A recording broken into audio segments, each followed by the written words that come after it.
Privacy, change, and beauty. Plenty of green spots, but only on the map. How about here? My brother was pointing to a big green spot in the center of a map of Tokyo, the Imperial Palace. It was his fourth day visiting me in the city, and slightly weary of the relentless urban atmosphere, he wanted to do a bit of relaxing in a big city park. Well, I said reluctantly, there is a small area open to the public that is quite nice, but most of it is off limits. Said my brother, thinking. Then he pointed to another large green area. Okay, what's this? That's the Akasaka Goyochi. It's mostly closed to the public, too. Why does it seem like the most beautiful things in this city are all secrets? We ended up spending a lovely afternoon in the beautiful Shinjuku Gyoen Park, which completely satisfied his desires, with its spaciousness and abundant nature. But his question has continued to haunt me. It did seem that much of the beauty in Tokyo was not only private, but profoundly hidden, barely visible at all. I had felt the same way during a visit to Ise Jingu.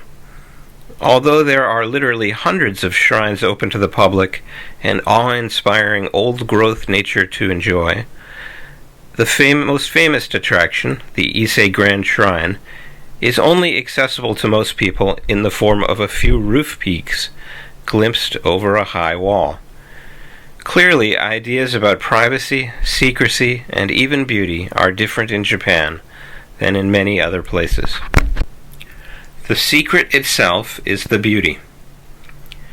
It is the hiddenness, at least in part, that makes these things attractive in the first place, said an older Japanese friend with a smile. We were talking about Japan's tradition of hibutsu, or hidden Buddhist statues, which are only open to the public at rare intervals of years or decades, or sometimes not at all, as in the case of the Zettai Hibutsu statue of Kannon Bodhisattva in Tokyo's Sensoji Temple, which is never shown to the public, or even temple personnel. When something can only be seen once every 7 years, or every 20 years, this fact itself lends it an air of mystery, which enhances its beauty. The idea was somehow easy for me to grasp.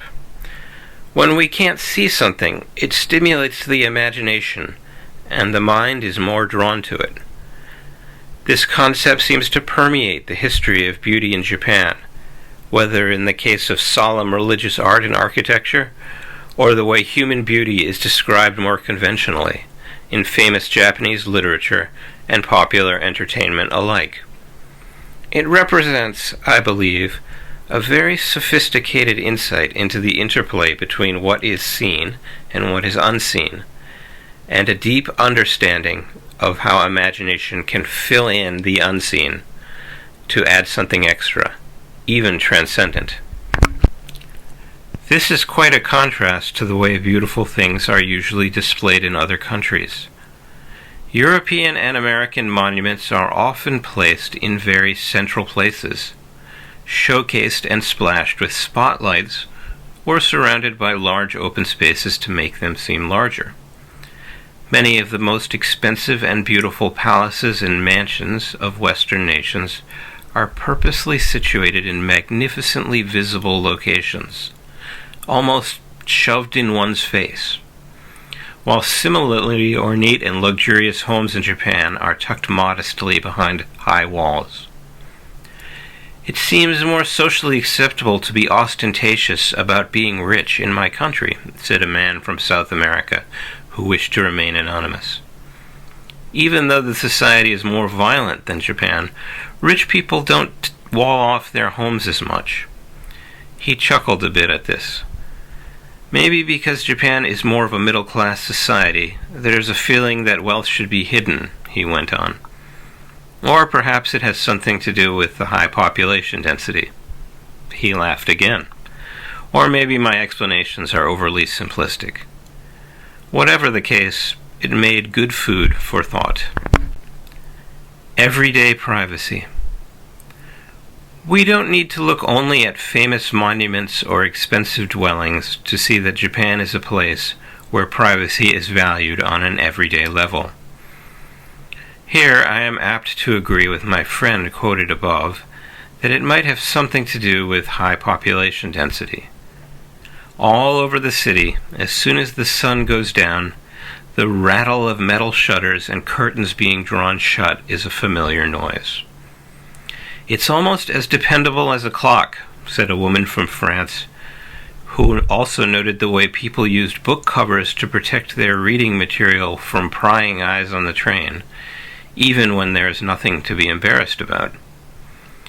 Japanese city governments, in contrast to others around the world, rarely allow foreign movie makers to shoot flyover cityscape scenes. Another example of a way in which this country seems to uniquely value and protect privacy. Is Big Brother watching you? Issues of privacy have come to the forefront of people's minds all over the world as computers, smartphones, and digital social networks have spread in recent years. Suddenly, we all find ourselves confronted with nagging questions about who is collecting electronic data on us, for what purposes, and to what extent this is appropriate. As I write this, current U.S. presidential contender Hillary Clinton is being dogged in the press about questions raised by emails she wrote years ago, and probably never expected to have to worry about today. Several years ago in Japan, the filming of neighborhoods by Google for its Street View mapping feature created some outrage, with people in different neighborhoods demanding that their houses be blurred out or not shown. This is not an exclusively Japanese issue, but protests did feature more prominently here than in many other places. Japan's new individual number, popularly nicknamed My Number, information centralization initiative, has also caused a great deal of controversy. Proponents say that it will streamline cumbersome and bureaucratic procedures, saving time and money, while opponents worry about how it will erode privacy. Unless you are an expert, it is almost impossible to keep up with these changes and to know what they mean, sighed another friend from Australia.